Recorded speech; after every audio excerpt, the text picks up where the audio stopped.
Hello friends, income tax के cases की series में आज जो केस हम डिस्कस करेंगे वो इस चीज़ को लेकर के है कि यदि एसएससी कोई अपनी इनकम टैक्स के रिटर्न फाइल करता है और उस इनकम टैक्स के रिटर्न के अंदर कैपिटल गेन दिखाता है, लेकिन SSC bye negligence section 54F की एग्जेम्पशन नहीं ले पाता और सेक्शन 143(1) का इंटीमेशन पास कर दिया जाता है, तो क्या एसएससी उस इंटीमेशन पास होने के बाद सेक्शन 54 या सेक्शन 54F का क्लेम सेक्शन 264 की revision principal commissioner of income tax के पास फाइल करके ले सकता है? यही इशू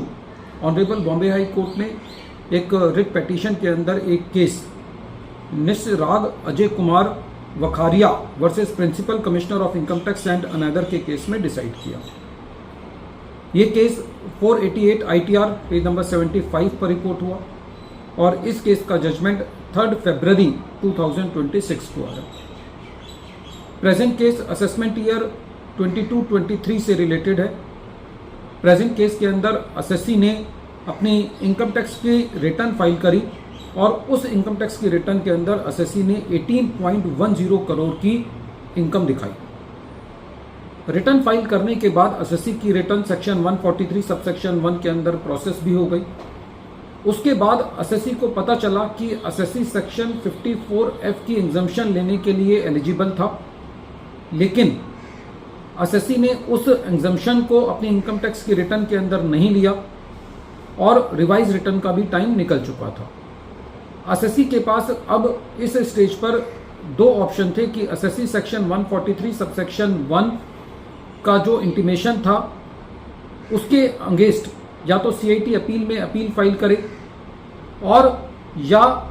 उसका सेक्शन 264 के अंदर principal commissioner of income tax के पास रिवीजन एप्लीकेशन लगाए। एसएससी ने सेक्शन 264 के अंदर principal commissioner of income tax के पास रिवीजन एप्लीकेशन लगाई। सेक्शन 264 की जो रिवीजन एप्लीकेशन होती है उसके ऑर्डर के अगेंस्ट कोई भी अपील नहीं की जा सकती, वो अपीलेबल ऑर्डर नहीं होता। जब पीसीआईटी के पास ये रिवीजन एप्लीकेशन आई तो पीसीआईटी साहब ने इस रिवीजन एप्लीकेशन को ये कह करके रिजेक्ट कर दिया कि एसएससी कोई भी क्लेम या तो अपनी इनकम टैक्स की रिटर्न के अंदर ले सकता है या रिवाइज रिटर्न के अंदर ले सकता है, और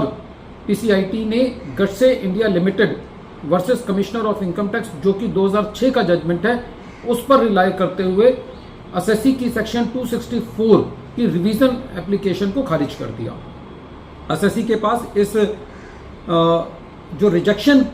ऑर्डर था उसके लिए कोई भी अपीलेबल ऑर्डर क्योंकि वो नहीं है, इसलिए एसएससी ने बॉम्बे हाई कोर्ट के अंदर रिट पिटीशन दायर करी और जब कोर्ट ने इस रिट पिटीशन को सुना तो कोर्ट का ये कहना था कि प्रेजेंट केस में जो principal commissioner of income tax है उसको एसएससी की रिवीजन एप्लीकेशन को कंसीडर करना चाहिए था।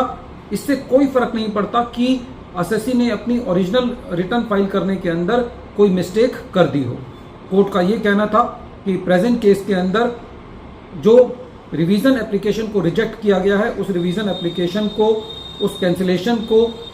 दोबारा पीसीआईटी के पास भेजा और ये कहा कि आप एसएससी की रिवीजन एप्लीकेशन को कंसीडर करो और एज पर लॉ यदि एसएससी का सेक्शन 54F का एग्जम्पशन बनता है तो उसको दो और यदि नहीं बनता तो ना दो।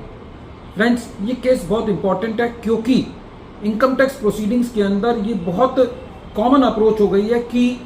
हर एक अथॉरिटी, कोई भी अथॉरिटी डिसीजन नहीं लेना चाहती, वो ये चाहते हैं कि वो उसको किसी और के ऊपर डाल दें। यदि आप असेसमेंट में देखें तो असेसमेंट के अंदर असेसिंग ऑफिसर कहीं पे भी इस चीज़ को मानने को तैयार नहीं होते कि उनकी कंसर्न जुरिस्डिक्शनल ट्रिब्यूनल्स ने या हाई कोर्ट्स ने क्या डिसीजन दिए हैं उनको फॉलो नहीं करते, वो एडिशन करते हैं और ये छोड़ देते हैं कि let the higher appellate authorities decide the claim of the assessee. इसी तरीके से जो पीसीआईटी जितनी इंपॉर्टेंट पोस्ट है वहां पर भी ये देखने को मिलता है कि वो भी कोई ऐसा कोई ना कोई नुक्ताचीनी निकाल करके उसको टेक्निकल ग्राउंड्स पर रिजेक्ट कर देते हैं, जिससे एसएससी को काफी लिटिगेशन के अंदर रहना पड़ता है। और एटलीस्ट कम से कम जहां पर जिन केसेस के अंदर एसएससी ने इतना टैक्स पे किया हो, 18 करोड़ रुपए अपनी रिटर्न के अंदर इनकम दिखाई हो, तो ऐसी एप्लीकेशंस को एटलीस्ट थोड़ा सा एक पेशेंटली और लॉजिकली और लॉफुली जो है वो कंसीडर किया जाना चाहिए। वीडियो के अंत में एक बार फिर मैं केस का नाम रिपीट कर रहा हूं। केस का नाम है Nisarg Ajay Kumar Vakharia versus principal commissioner of income tax and another, और ये केस 488 ITR पेज नंबर 75 पर रिपोर्ट हुआ और इस केस का judgement honourable Bombay high court ने 3 फरवरी 2026 को दिया। Thank you friends.